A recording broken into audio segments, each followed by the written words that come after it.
5 ফেব্রুয়ারি ঢাকায় নজিরবিহীন এক কাণ্ড ঘটেছে, বোলডোজার নিয়ে, দানবীয় বোলডোজার একটা, সেগুলো নিয়ে ঢাকায় এবং সারা দেশে বিভিন্ন বাড়িঘর ভেঙে দেওয়া হয়েছে, গুড়িয়ে দেওয়া হয়েছে। সেখানে সেসব বাড়িঘরের মালিক নাই।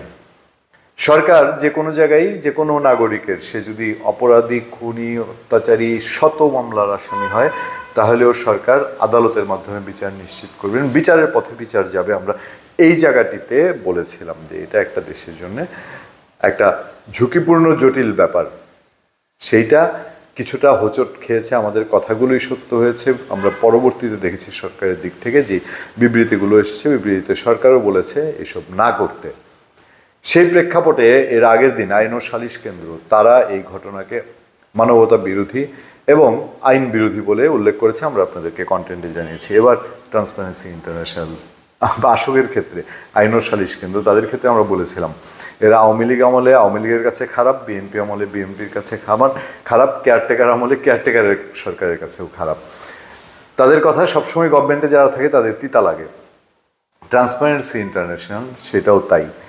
বিএনপির সময় যদি বাংলাদেশ দুর্নীতিতে ফার্স্ট হয়, খারাপ লাগে। আওয়ামী লীগের সময় ফার্স্ট হলে তাতে আওয়ামী লীগের খারাপ লাগে। আবার অন্যান্য ইস্যুতে সরকারের বিভিন্ন সেক্টর নিয়ে যখন তারা গবেষণা করে বলে যে দুর্নীতিতে ছেয়ে গেছে স্বাস্থ্য খাত, শিক্ষা খাত, তখন ওই চলতি সরকারগুলোর খারাপ লাগে।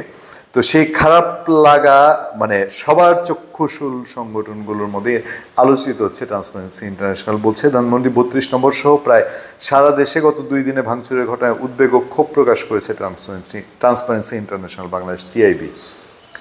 এই পয়েন্টটাতে আমরা শুরু থেকে বলছি, বলার কারণে দেখবেন যে আমাদের কমেন্টগুলোতে ভরে গেছে এরা ফেসিবাদের দালালেরা এরা আছে। কিন্তু সময়ে সত্য এটাই হবে, আমরা জানি।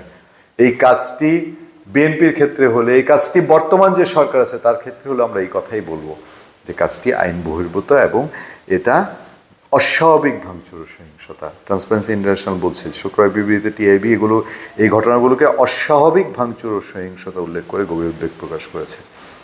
মানবেন আপনারা যারা এই কমেন্টগুলো, উল্টাপাল্টা কমেন্টগুলো করছেন, ভেবে দেখবেন তো ঠান্ডা মাথায়, নিজের দেশের কথা চিন্তা করে, নিজের দেশের মান-ইজ্জতের কথা চিন্তা করে, আইনের কথা যে বলেন, আইনের কথা চিন্তা করে, আপনি যদি এই পরিস্থিতির শিকার হন, আপনার পাশেও আমরা এভাবেই কথা বলবো।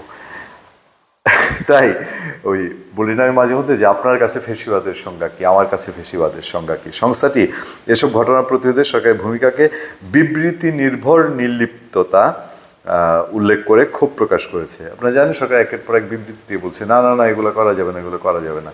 কিন্তু হয়ে তো গেছে, ঘটনা ঘটে গেছে, সেটা তো আর ব্যাক আনা যাবে না। গণতান্ত্রিক উত্তরণ, সুশাসন ও রাষ্ট্রীয় স্থিতিশীলতার জন্য ঝুঁকিপূর্ণ উল্লেখ করে এমন পরিস্থিতি নিয়ন্ত্রণ ও প্রতিরোধে শুধু বিবৃতি দিয়ে দায়িত্ব সম্পন্ন করা নয়, সরকারের কার্যকর ভূমিকা পরিহার্য বলে মনে করে বলে জানিয়েছে ট্রান্সপারেন্সি ইন্টারন্যাশনাল। মানে আপনাকে আপনার আইন শৃঙ্খলা বাহিনীকে আইনের মতো করে কাজ দিতে। সোজা বাংলায় যদি বলি যে টিআইবি কি বলছে যে পুলিশ, র্যাব বা অন্যান্য সংস্থা, আইন শৃঙ্খলা বাহিনী তারা ভূমিকা রাখুক, এগুলো হতে না দেখ, সেই কথাটাই একটু ভিন্নভাবে বলেছে কিনা। ধন্যবাদ সবাইকে, ভালো থাকবেন, সুস্থ থাকবেন, দেখা হবে, কথা হবে। আপনাদের সাথে আমি আতিক রহমান, পূর্ণিয়া।